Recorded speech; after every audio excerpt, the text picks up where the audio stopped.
Hold it right there. A blonde-haired traveler and a floating fairy. We've got you all right. Take a look around. You've fallen right into our trap. Are you mercenaries from the Corps of 30? Did you come here to arrest us? Corps of 30? We're nothing like those government lapdogs who don't even get scraps for their work. We are an elite brigade that commands the highest commission rate in all of Sumeru. We're here on the orders of a client known only as the Outcast. The Outcast? An outcast from the Academia? But why wouldn't the doctor just send the Fatui after us? Still wasting time on idle chit-chat. We'll shut you up soon enough. Get them! You're up, traveler! Following orders. New punching bag. Try this on for size! Enshroud! Ha! I'll pounce it! Need. New punching bag. Lightning purified! Dead with sweet the field! Go! One with the fart! Ha! See! I hear everything! Claw off the jungle! There! Hi! Enshroud! It isn't over yet! Here comes reinforcements!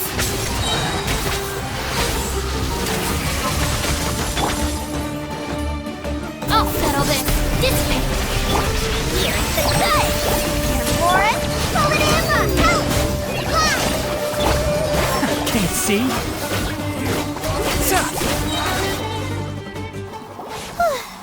That was pretty rough. Is that what elite mercenaries are like? Yeah, looks like we'll have to keep our guards up. But this doctor guy seems like a pretty tough opponent. He knew exactly where to set up an ambush. Did he predict that we would try to find Tighnari? Going up against smart people is tough. Anyway, let's keep going.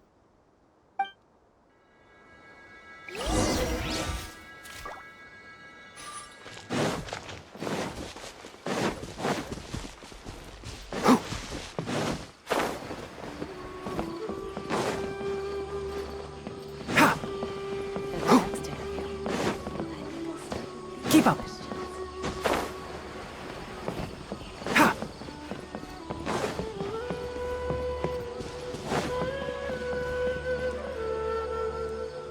Oh, it's the Traveler and Paimon. What are you two doing back here? Kale, it's nice to see you again. Are you doing all right? To be honest, I'm not doing too well. My Elazar has been progressing at a faster rate lately.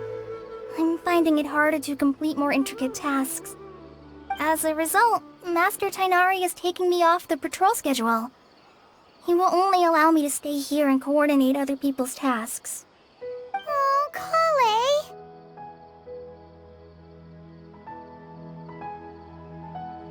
Speaking of Tighnari, did he go off on patrol? We're here to talk to him. Oh, Master Tighnari? He just left the Avidia Forest a little while ago. He was headed to Party's DI. He left? But isn't Tighnari always saying that he never wants to leave the Avidia Forest? He even turned down the Sage's invitation. I thought it was weird too. Master Tighnari always prioritizes his work as a forest watcher above everything. He almost never leaves his post. He left in a hurry this time, though. No, I only found out that he left through a message he left behind. He also made sure to delegate all his tasks using a schedule. To leave in such a hurry? I'd guess he had something urgent to take care of. Master Tighnari originally studied in the Amorta Darshan of the Academia, and Partis DI is something like the Amorta's research base. Many rare shrubs and grasses have been planted there for research. I know that before he became a Forest Watcher, Master Tighnari once spent a long time conducting research at Party's DI. A research base, huh? Gotta wonder what kind of research Tighnari just decided to work on all of a sudden. Oh, we don't have a lot of time, so let's go look for him at Party's DI.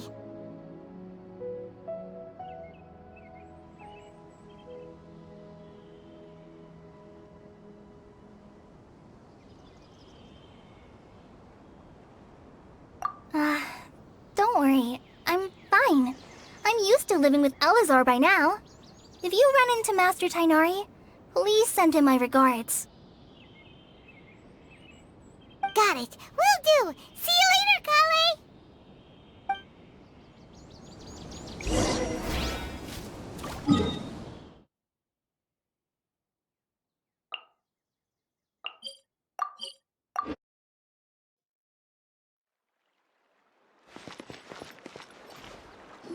Wait! Look who it is! Thank goodness you're okay. We were so worried about you. Hey! This was supposed to be a touching reunion, but you're ruining the moment! Actually, it's very smart of the Traveler to be wary of me right now. After all, the Doctor has shown that his technology can apparently even control human minds. Plus, it's not like you could have known what happened after we split up and I was facing the Doctor by myself. Even a pool of stagnant water after a torrential storm can occasionally pass as a patch of sky. Paimon feels like only the real Nahida could come up with such an obscure analogy. Huh? But I wasn't trying to win your trust or anything. All I wanted was to clarify my point. Well, we understand that point now. Please, Nahida, tell us more about what happened. Are those poor people all right? When you left, I was still in the middle of restoring everyone's minds. Thankfully, when the Doctor mentioned depositing information into the subconscious, he didn't mean engraving information into their minds. Instead, he did something closer to creating hallucinations. That was still within my power to fix. Luckily, I managed to finish my restorations and mind jump away from him just as he was about to capture me. Whew. What a relief. The Doctor sure pulled out some hidden cards, but good thing we had Nahida with us. I wouldn't be relieved just yet. I gave away my true identity when I restored everyone's minds, which means we've lost another one of our trump cards. Also, the Doctor is already an expert at modifying Akasha terminals. Maybe it's only a matter of time until he captures my consciousness inside the Akasha. Would that mean you'd no longer be able to jump between minds? Then how do we stop him? He's still at the Academia, so it's possible he already started messing with the Akasha. Ugh, it feels like he's toying with us. What a nasty piece of work. Plus, the Doctor's combat ability alone is apparently enough to make him worthy of being number 2 of the Fatui. We shouldn't give up hope just yet. Let's try to find another way to attack this problem. Actually, Nahida, how did you know we were trying to get to Party's DI? Have you been waiting for us? Yes, I have. I can see the Traveler's elemental energy, so I deduced your destination by looking at the direction you were moving in. You didn't come here for sightseeing, right? Did you find any leads? We're looking for a scholar we know. His name is Tighnari, and the sages once tried to reach out to him. Why don't you come inside with us and see what we can find? Okay. Let's just hope we won't get him into trouble.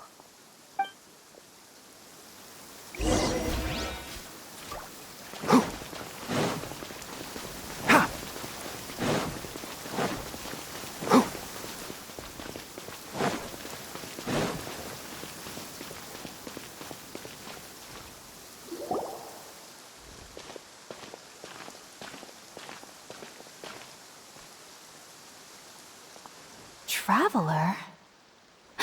It is you! Ah! The voice! It's Hypatia! Ah, what a pleasant surprise! It's so nice to see the two of you again. Who's this? She's a scholar we met in the Avidia Forest. When we last saw each other, she was still training in the... what's it called? Satyavada life? Oh, I see. That's right, we're old friends. You've come at just the right time. Ever since I've come here, hardly anyone has even talked to me. Hypatia, you're way too excited about this. Actually, for you to leave the Avidia Forest means... you're not in training anymore? Wait, no. Did you already finish your training and reach Pariporna life? What do you think? My consciousness has already managed to make contact with the divine. You did it! Congratulations! It's so exhilarating to share this sublime joy with others at long last! When my consciousness made contact with the gods, what a supreme and unparalleled experience that was! That sounds incredible!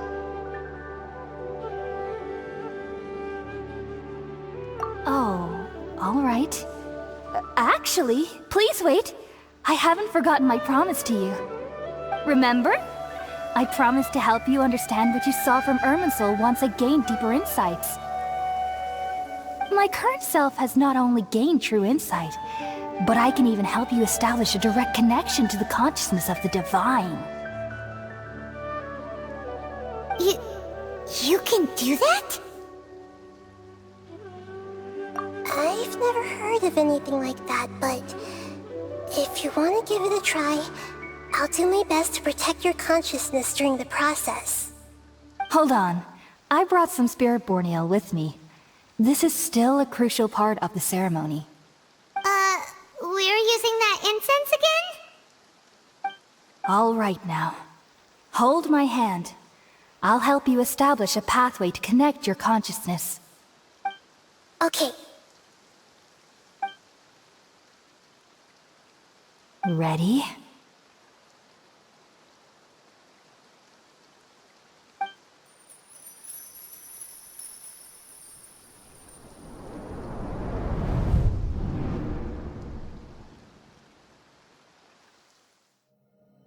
It took 3 betrayals for me to finally understand. The world is just an elaborate tapestry of lies. My fury will never be quelled. The first to betray me was a god. My creator. My mother. Valuing strength above all, she saw no worth in me and I was discarded.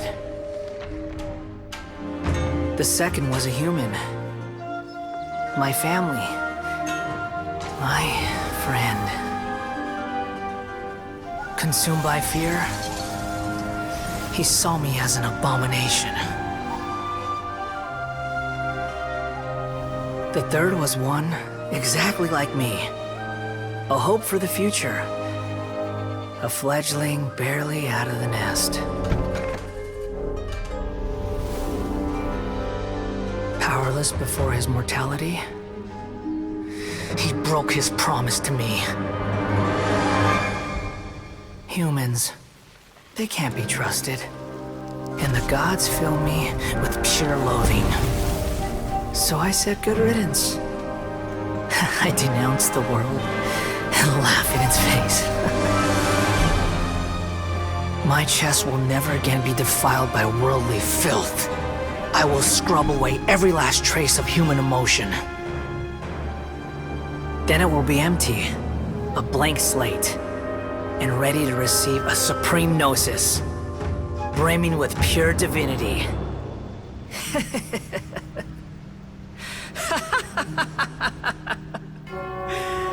There is no need to fear.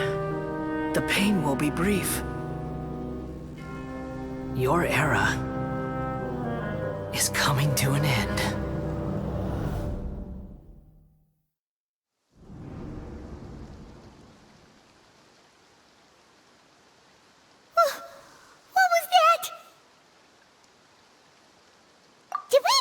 I just see the Balladier's memories? Everything matches what we know about him. But how is he connected to the divine consciousness that Hypatia was talking about? You saw it, right? You felt it, right? Such a majestic god! Such a noble will! Such sublime emotion! Alas, shame. If only that which beats within my chest wasn't a filthy mortal heart.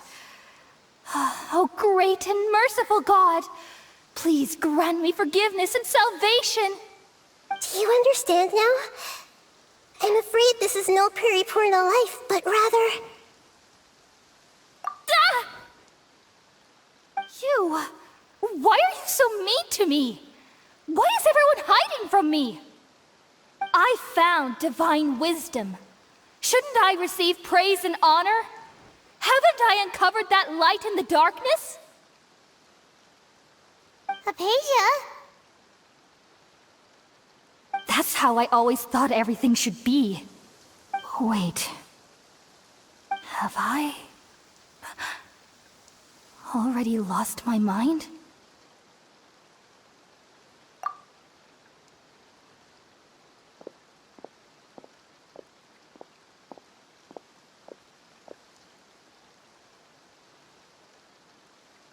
Wait, something isn't right.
Okay, we finally lost him. Are you okay, Nahida? Wait, no. Something feels different. You're back! Oh, the Traveler's back? Nahida was controlling your body for a while. It seemed like she jumped over to you as an emergency measure right before the Catherine puppet was destroyed. After that, Kainari heard the commotion and came over. He helped us defeat the mercenaries and then he ran with us all the way here. What? You swapped places? You mean your consciousness also went into Nahida's body? Wait, then where is Nahida's consciousness? Where is she now?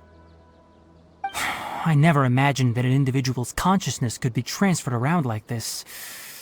Had I not seen it with my own eyes, I would have never believed it. I don't think this can be achieved with current human technology. Also, while we were running, the consciousness in your body told me to pass on a message. She said, "The doctor has found a way to trap my consciousness, so I can't journey with you anymore. But even in a moonless night, a shower of starlight can still drown out illusions and lies." Oh no! Nahida's trapped in the sanctuary of Surathana for good this time. Was that message all she left for us? It's pretty vague. Oh, that makes sense. Since the doctor captured her, she won't be able to say anything without him knowing. She's being extra careful. Even in a moonless night, a shower of starlight can still drown out illusions and lies. Huh. Paimon knows the moon, illusions, and lies are from the alchemical divination at the Sub-Zero's festival. Didn't Nahida use a starlight analogy before? It had something to do with Sataria. Oh, that makes a lot of sense. Huh. Do you think Nahida was telling us to go find help in the desert? But she isn't with us anymore. Think we'll be okay? Paimon, you said Sanctuary of Surasthana. Does this mean that this Nahida you're talking about, the consciousness who is occupying the traveler's body, is the Dendro Archon? Your guess is correct, but the situation's a bit complicated, so it's really hard for us to explain right now. That's all right. A scholar's curiosity doesn't need to be appeased right away. As for the complicated nature of the situation, safe to say I have witnessed that for myself. I've spent some time with you, and it looks like the Dendro Archon's also on your side, so I trust you. Thank you, Tainari. Oh, actually, we came here to ask you a question. What do you know about the project that the sages have been working on? Ah, that. While I was indeed invited to join that project, the sages were always secretive about its scope and goals, so I eventually declined.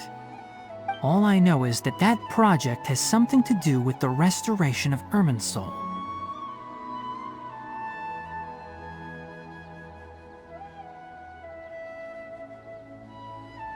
Huh? Did you see something when you were in Nahida's body?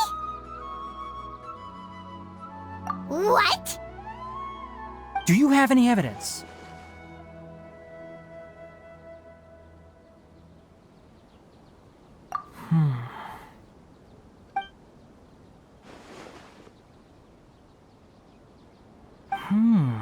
So that's what happened. That explains why Hypatia's symptoms were different from those of the other scholars who went mad. It's because she made contact with the consciousness of a new god who is still in the process of being born. Tainari, did you leave the Avidia Forest because of Hypatia? I did. I noticed Hypatia's mental anomalies, but since her symptoms were rather atypical, I secretly took her to Paradis Dehya and began searching for a way to return her to her normal self.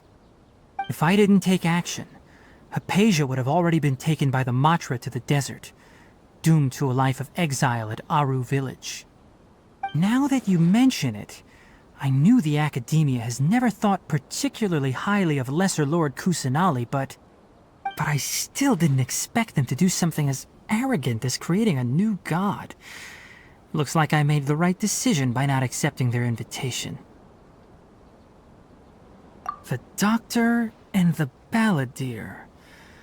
We have 2 Fatui Harbingers in Sumeru. Sounds like we're in for a bad time. From your description, I don't think they've completed their project. There may still be room for us to intervene.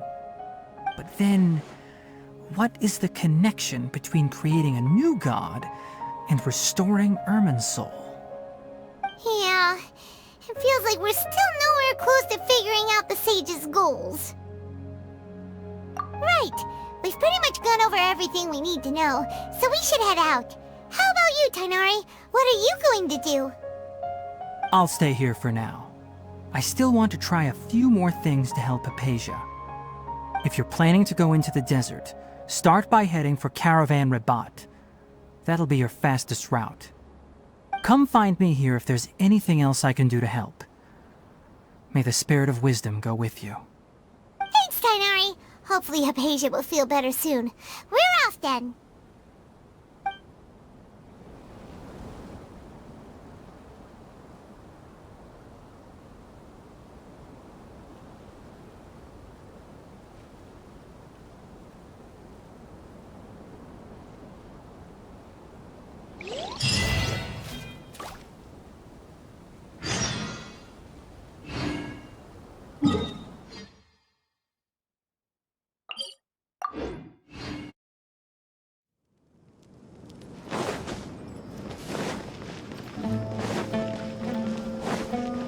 Step up. Ha!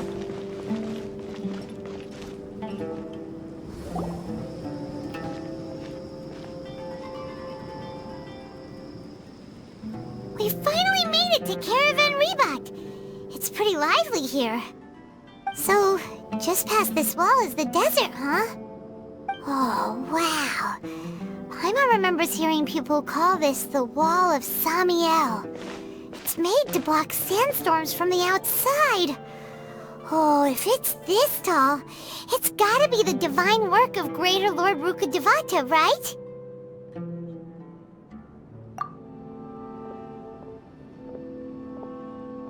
Enough gawking. Come on, follow me. Huh? Over here.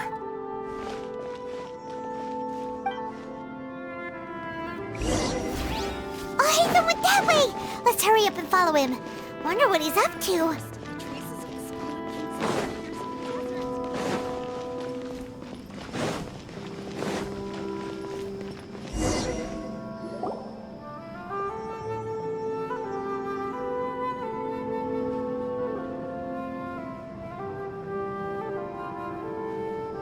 What the...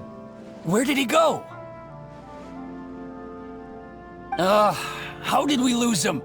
They were just here a second ago. More Eremite mercenaries? Who are they working for this time? Anyway, Traveler, it seems like we were being followed again. You were too careless. You should have noticed those hopeless amateurs trailing you a long time ago.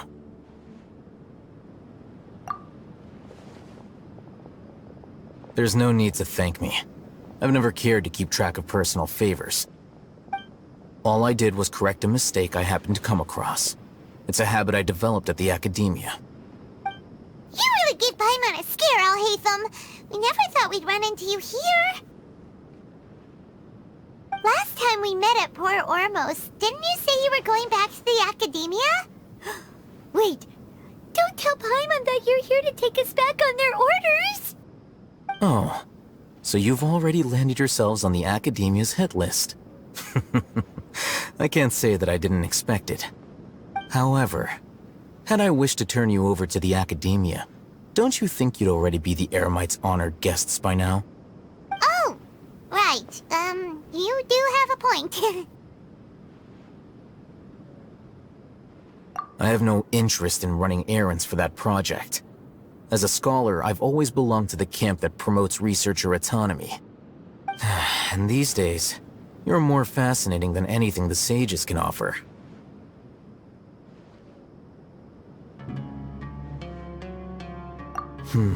Not quite. To tell you the truth, I'm still investigating the Divine Knowledge Capsule. Unfortunately, I've run into some difficulties.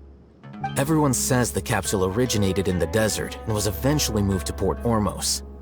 If I am to get to the bottom of this, I must understand how the capsule first came to be. Which brings me back to you, and why you're so interesting.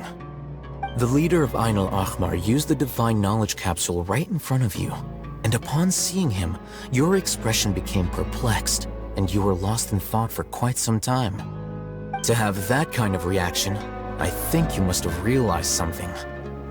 Are you interested at all in sharing what you've been hiding from me?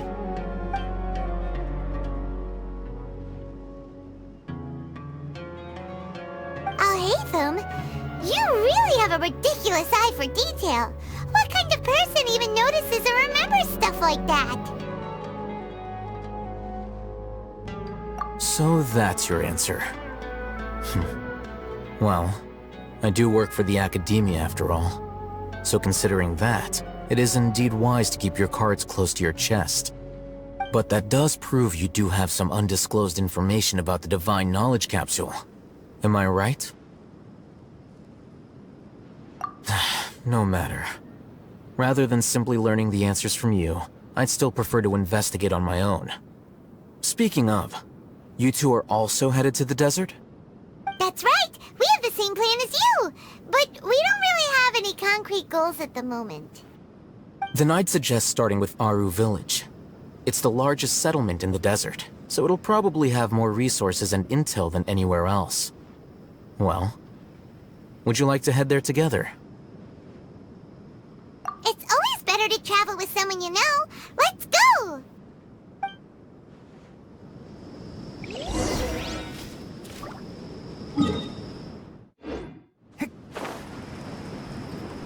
Keep up.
Before us lies Aru Village, the safe haven of the desert folk. Whoa, this landscape is really something else. What a cool place! Let's go check it out!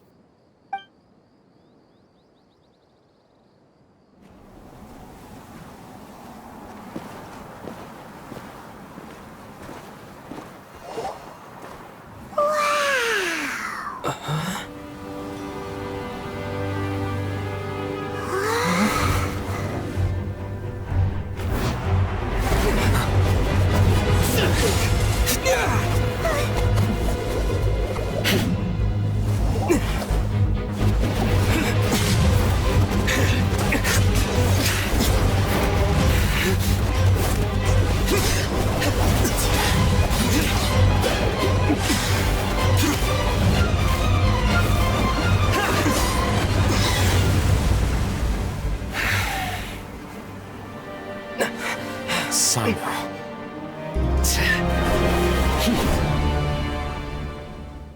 Unless my memory fails me, we have barely spoken 2 words to each other before now at the Academia.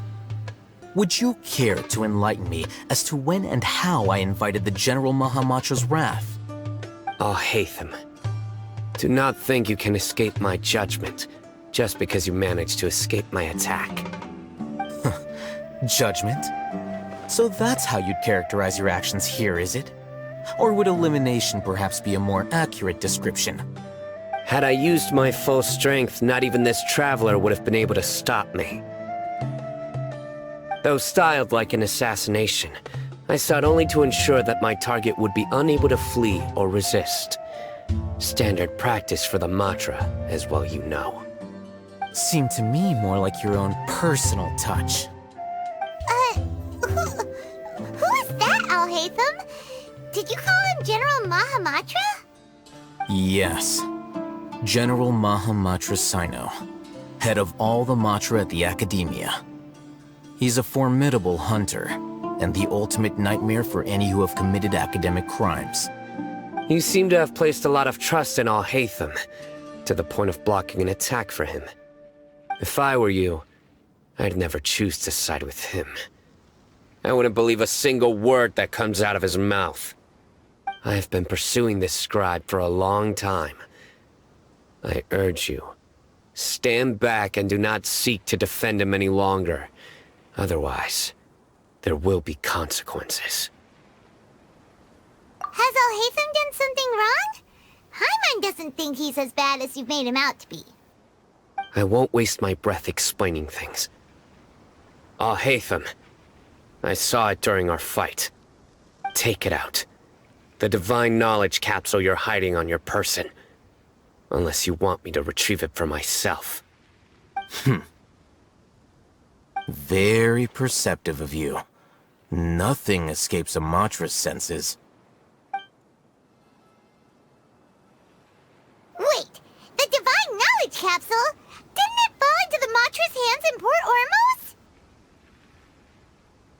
No wonder you speak with such confidence, Cyno. But I must admit, I'm very curious. What does this capsule mean to you? And why, as General Mahamatra of the Academia, are you all alone in the desert? As far as I'm aware, the other Matra have been speculating about your disappearance. Have you been given a mission that's, let's say, morally dubious? If I was the real target of your mission, what was stopping you from simply using your authority and resources to judge me within the walls of the Academia?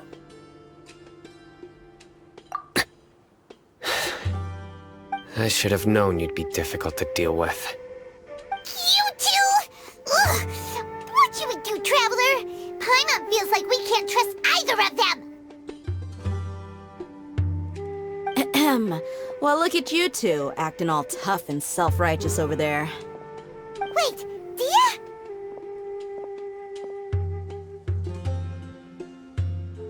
Great! Finally, someone that we can trust! You gotta help us out here, otherwise these two are gonna start fighting again! Yeah, sure looks that way. Two giants from the Academia duking it out once and for all. Not something you get to see every day, that's for sure.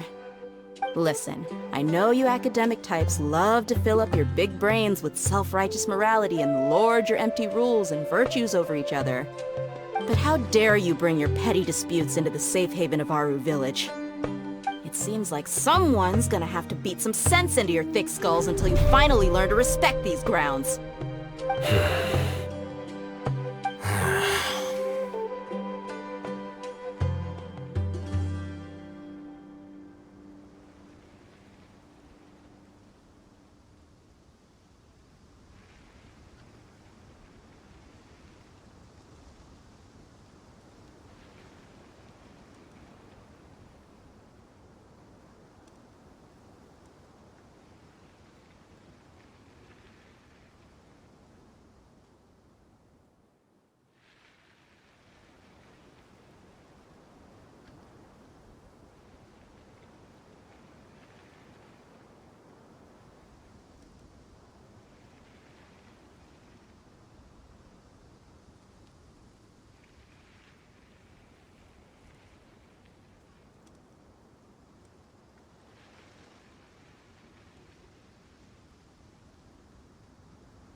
Hey, did either of you hear a word I just said?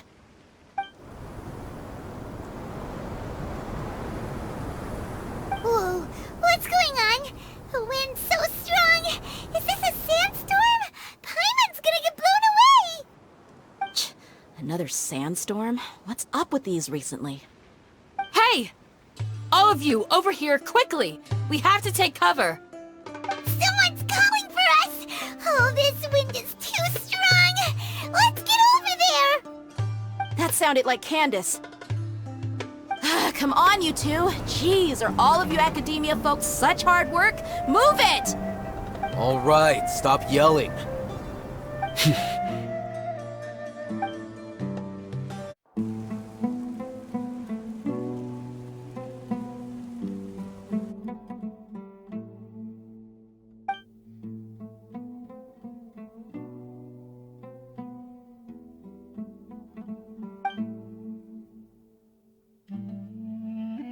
Well, this is pretty awkward. Hey, wanna play sardines with 3 people who wanna tear each other limb from limb? Sure, why not? Sounds fun. The air is so thick and heavy. Paimon can hardly keep floating anymore. My sincere apologies, everyone. This is the home of our village chief. I will have to ask you to make do with this small room until the sandstorm dies down. Please, let me introduce myself. I am Candace, protector of Aru Village. Our savior has come at last! Nice to meet you, Candace. The name's Paimon. Thank you so much for helping us. There's no need to thank me. It's only right to help each other when the weather gets rough. Wow, she's so gentle and caring, like a nice older sister. Unlike those guys over there. All right. Now that we're all better acquainted, we should return to the topic at hand. As a guardian charged with the responsibility to protect my fellow villagers from harm, I was observing your conflict from afar, even before the sandstorm started. And now that you have set foot within our village itself, it is all the more my responsibility to make absolutely sure that you pose no threat whatsoever to us. So please, have an honest and sincere conversation with one another, and put your hostile feelings to rest. If anyone dares to start anything again while they are under this roof, I will not hesitate to send them out for some quality time with the creatures of the sandstorm. Oh, on second thought, Paimon may have misjudged Candace's character. And that goes for you too, Miss Dehya. Do I make myself clear? All right, we got it, Candace. That's what I like to hear. So, which of you will begin? I was supposed to be a mediator, but I might have gotten a little too involved just now. Anyway, one of those two should probably start talking. Wait, that was you trying to be a mediator? I have nothing to hide, so there's no shame in explaining myself. While Alhaitham wasn't wrong about the other Matra not knowing my whereabouts, it's not because I've been assigned a morally dubious mission. Rather, I've chosen to exile myself. Huh? Exile yourself? A little while ago, I discovered that there was data missing in the Academia's project planning and development files. What little they did report clearly did not match the project's actual progress. As General Mahamatra, I had the responsibility and authority to request an audit. However, to my surprise, the person responsible for the erroneous data was none other than Grand Sage Azar himself. I tried to investigate the issue myself before submitting a formal audit request, but I soon found that all leads and potential pieces of incriminating evidence were carefully concealed from me. I began to realize that they were cautious of me from the very beginning. Unsurprisingly, the Grand Sage rejected my audit request as soon as the submission reached his desk. He even said to me, "The power of the General Mahamatra is granted by the sages. You have no right to judge us." So they really are up to no good. I realized then that to the Grand Sage, the Matra are nothing more than tools for the sages to assert and maintain their control over knowledge. The vows that we took, the principles that we strive to uphold, they are meaningless to the academia of today. I believed it would be wise to flee the academia before the sages had a chance to take action against me. This way, they can no longer see nor predict my actions. I will never give up on this investigation. There's no need for someone else to give me power or authority. Once I find the truth, I will administer judgment by my own name. Cyno seems to have the same goal as us. We're all investigating the sages. Plus, now that he's no longer the General Mahamatra, he somehow feels a lot less scary. Well, Cyno, if that's your story, then why did you see Alhaitham as a target?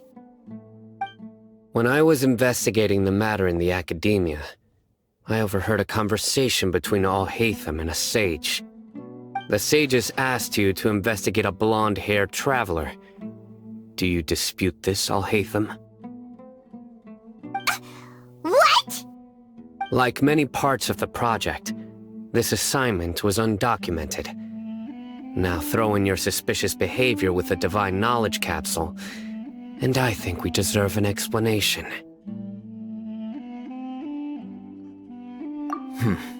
Yes. I was indeed tasked with investigating the Traveler. Alhaitham! After all, the promised reward was so great that hardly any scholar could have refused. The sage told me, once you've completed this assignment, I can give you a glimpse of divine knowledge. A most enticing offer. Unfortunately, those academics don't know me at all. Their words contained one key piece of information, namely that divine knowledge indeed exists. That gave me all I needed to know. From my perspective, the sages are far from trustworthy. Think about it. Isn't it a little strange they're so willing to share divine knowledge with anyone, even as a reward? So, I began my own investigation following the lead of the Divine Knowledge Capsule. In the end, I realized my wisdom in committing to this rather than collaborating with the sages. Had I been less guarded, I probably would have ended up like that Ain al-Ahmar mercenary, incapable of remaining sane for long enough to hold a conversation. You mean that the sages originally planned to dispose of you, using one of those capsules that drive people insane? I'd already given up on the assignment by then. I only told the Academia I was waiting in Port Ormos for you to appear so they wouldn't suspect anything. So it came as quite a surprise when I encountered my erstwhile target while investigating the Divine Knowledge Capsule. Criminals do love to talk about coincidences. Even though I ran into the Traveler by chance, I had no intention of providing assistance to the Academia. Also, you should remember, you were the ones who decided to follow me and strike up a conversation after I left that tavern.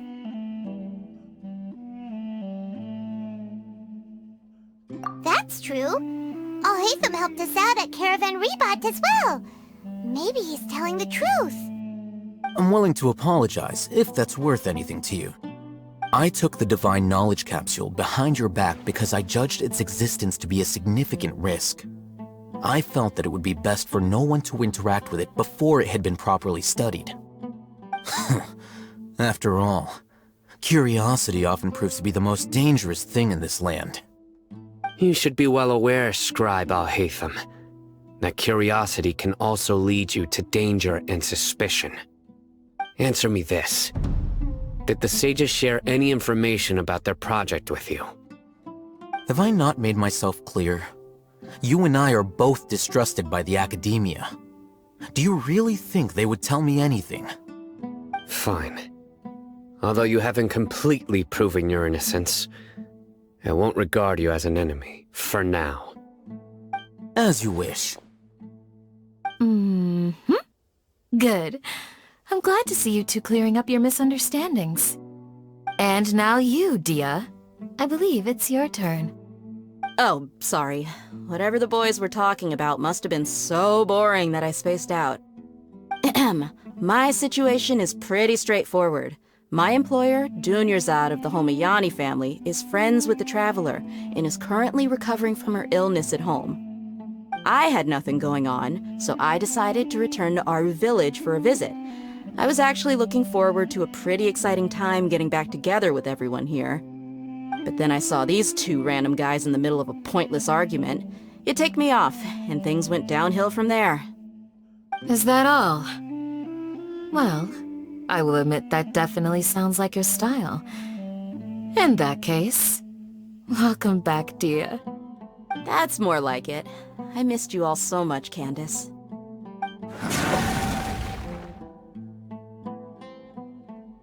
Whoa! What was that sound? No need to worry. Now that you're no longer at each other's throats, please make yourselves at home. I'll take a quick trip outside to clear out some of those creatures in the sandstorm. Creatures? In the sandstorm? Are you sure you don't want some backup? Fighting in a sandstorm is not for the faint-hearted. Anyone without extensive training in these conditions is at a disadvantage. You needn't worry. Yeah, just leave him to Candace. Don't worry, she's as tough as they come.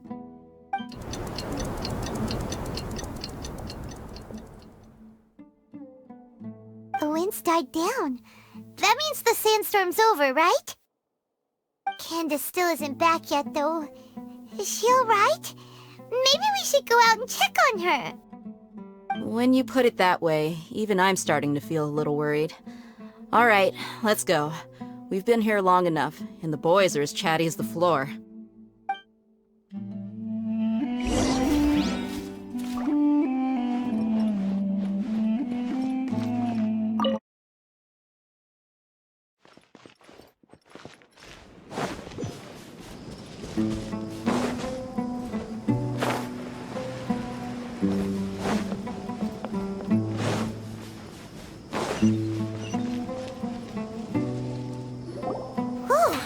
Candace, you're still fighting? You've been out here dealing with these creatures the entire time? Yes. They just keep coming in waves. I've lost count of how many I've defeated. Before I realized it, even the sandstorm had stopped. Ah! Here comes another wave! Leave this round to us. I got interrupted earlier, but now I have something to take my anger out on. It's been quite a while since I've seen the Flame Mane in action. I'll leave these to you then. I'll be sure to put on a good show. Let's go!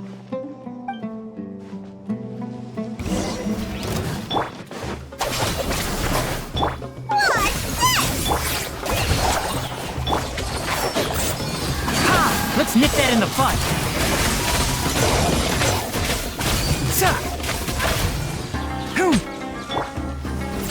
Our bond is strong, just like we rehearsed. Hi! One with the forest. Here comes another wave! When are they ever gonna let up?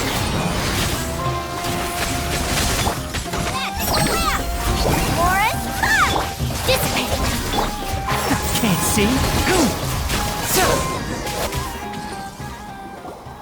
The creature stopped appearing. Was that the last of them? What we fought just now was probably the aftermath of the sandstorm. So we should be safe for the time being. Well fought, everyone. No injuries, I hope. Huh? Who are you? Ah, my apologies. I haven't had a chance to greet you yet. I had my hands full taking care of the village's elderly and children. I am the chief of Aru village. Everyone usually calls me Uncle Anpu. Sir, I am also originally from the desert, but I have not been back for some time now. May I ask if such sandstorms are common?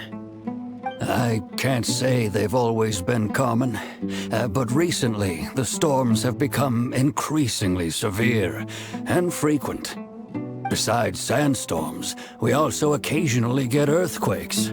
According to an investigator who stayed in the village a while ago, these unusual natural phenomena are related to the withering of Irminsul. Another effect of Irminsul's withering. So, Irminsul's withering causes withering zones in the forest, and sandstorms and earthquakes here in the desert? Everything in the natural world is inextricably connected to Irminsul. These regional symptoms can indeed be a reflection of Irminsul's present state. Everyone in Aru village needs to take good care of themselves. Speaking of which, why haven't I seen a single village keeper since I got here? Village keeper? Who are they? Village guards like Candace? Does your curiosity know no bounds? Village Keeper is how Aru village refers to mad scholars, exiled here by the Academia. Most of them are scholars who lost their sanity after a period of training in the Avidia forest. The Academia believes that their crazed mutterings may have a negative effect on the psyches of other scholars. So, they're forcibly exiled to the desert. Though if you ask me, it's all a boatload of nonsense. Alas, that's exactly what we've been trying to investigate. One by one, the village keepers have been mysteriously disappearing without a trace. But no one in the village has ever seen them leave. If you're planning to stay around the village for the next few days, I'd appreciate it if you could keep an eye out for them. I've had encounters with those people in the past. I'll see what I can do to help. The Matra are the ones responsible for their exile. Now that you're no longer with them, are you trying to alleviate your guilt and atone for your past sins? I'm fascinated by how you think. Mock me if you will, but if you are guilty, I will eliminate you, regardless of my position or identity. Oh, you're the former General Mahamatra. You must be an expert in these kinds of investigations. Thank you for your help. Is it because you're reminded of Hypatia? Oh, these poor scholars. First they lose their sanity, now this! We need to help get them back home, safe and sound. But, is it really a good idea to tag along with Cyno? You seem like you really don't trust him. I'll be grateful for the assistance. No doubt you will do a better job than some of my former subordinates. Let's start by finding a spot to share what we know so far.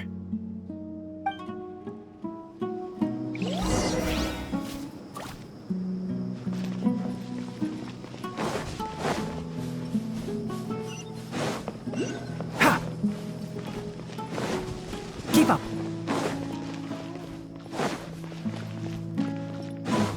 Ha!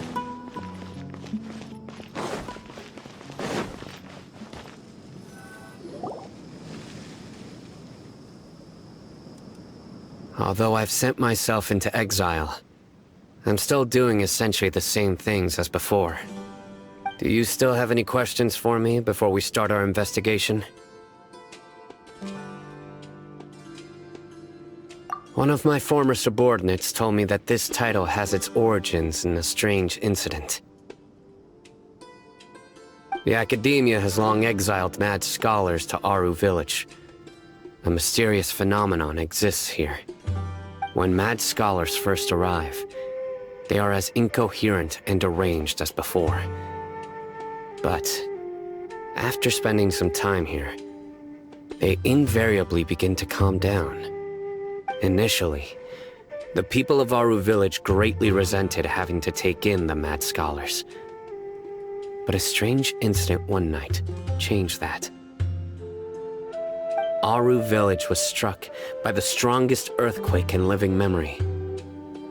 Seeing buildings on the verge of collapse all around him, the then chief of the village was preparing to take everyone to safety. Suddenly, he noticed a mad scholar crouching in a corner, caressing the ground with his hands. A soft, green light radiated from him, like a divine glow against the backdrop of night. Despite the powerful tremors that ripped through the ground that night, all the houses remained upright, almost as if they had grown roots reaching deep into the ground. In the end, not a single building collapsed, and no one was hurt. After that, the people of Aru Village treated the mad scholars with greater kindness, and began to refer to them as the village keepers. The soft green light? A mad scholar protecting Aru Village? What do you make of it, Traveler? Paimon thinks so too. Actually, Cyno, do you know if any of the mad scholars continued to wear their Akasha terminals at Aru Village? In theory, they would continue wearing them so the Academia could still monitor their activities. With that said, the main Akasha system would no longer have any interaction with them. Oh, no wonder! Everything makes sense then! Add in the fact that they calmed down, it was probably Nahida who calmed them. If you are able to draw a conclusion from this one story alone, then it appears you possess much more information than I do. So, what do you make of the story? Really? Lesser Lord Kusanali. What? You don't believe us? Lesser Lord Kusanali was definitely using the Akasha to give her power to the Mad Scholars! No, it's not so much that I don't believe you. I'm just struck by your reasoning. Lesser Lord Kusanali, the current Dendro Archon. Is she really active in Sumeru? The Academia has always placed far greater importance on the late Greater Lord Rukkhadevata. They've more or less ignored Lesser Lord Kusanali, and I've never had any reason to doubt their views. In addition, I've never heard any stories about Lesser Lord Kusanali and her deeds. To me, she might as well have been a god that never existed. No way! Nahida definitely exists! She's a... how should Paimon put it? She's a good Archon who's kind and wise, even if she says weird stuff sometimes. I've spent many years interrogating criminals, so I can easily tell when someone is lying. Good! Then you should know that we're telling the truth! That look in your eyes. I've never seen that from a liar. You two really must have met Lesser Lord Kusanali. How can this be? To think, our Archon has been amongst us this entire time. Alright, now it's our turn to put our skills to good use for this investigation. But easier said than done, especially since we don't have any leads. Maybe we can start by knocking on some doors. Excuse me, are you here to help me find my grandpa? Huh? Who are you? By the sounds of it, a resident of this village. My name is Isak. You'll help me find my grandpa, right? Is your grandpa a mad scholar? Hey, don't say that. Grandpa is just Grandpa. Why do you have to call him that? It's not like he's a bad person or anything. The person you're referring to is not a local, yet you are. Why do you call him Grandpa? Grandpa is just Grandpa. He's my family. I heard everything you said to the village chief. Please, you gotta take me with you. I want to find my grandpa. I swear I'll help. I won't be a nuisance. Ah, so you're the one who was eavesdropping on us around the village chief's house. I was planning to go out and take care of whoever it was, but I had a vague feeling that they didn't harbor any ill intent. Whoa. Alhaitham wasn't kidding about Matra having sharp senses. Cyno, he's just a kid. All he wants is to find his grandpa. Let's find a way to help him. Sorry. I was only listening in because I wanted to know where Grandpa went. Honest. If you don't believe me, you can ask Miss Candace. All right. But first, let's confirm the facts with Candace.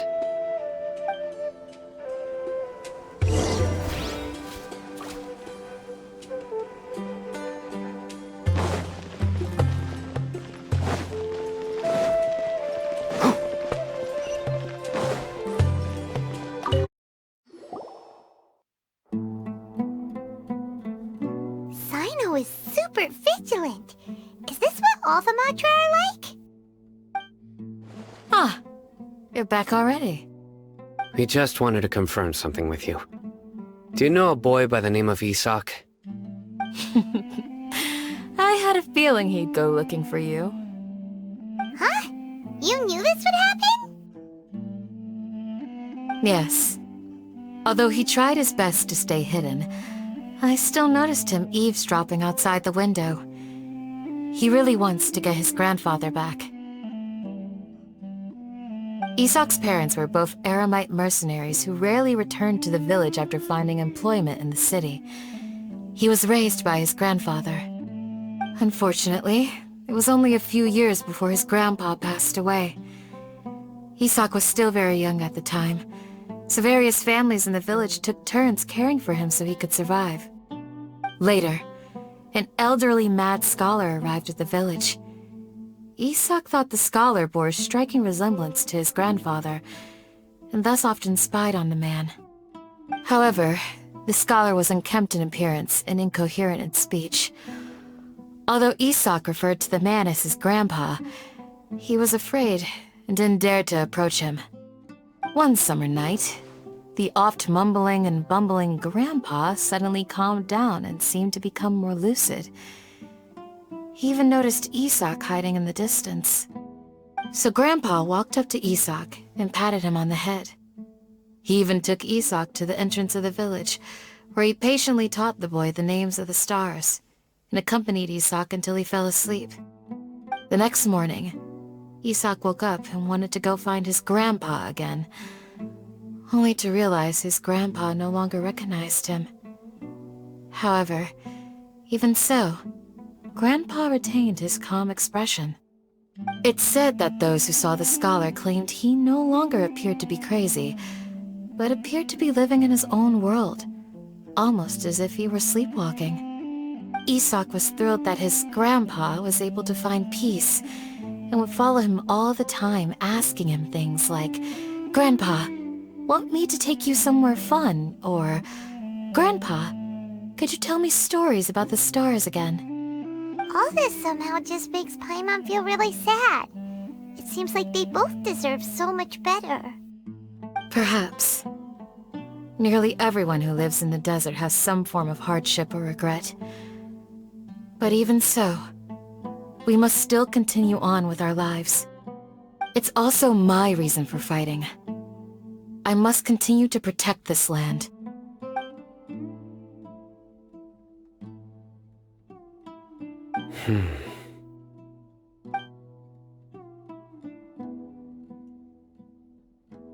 Maybe the people have always had a considerate god watching over them. Huh? What did you say, Cyno? No, nothing. As long as Isak keeps his word and doesn't get in our way, we can take him along. Perhaps you are more compassionate than I gave you credit for. Please accept my thanks on Isak's behalf, Cyno. Hey, Isak! Oh, it's you guys! We've cleared everything up. Let's go find your grandpa! Really?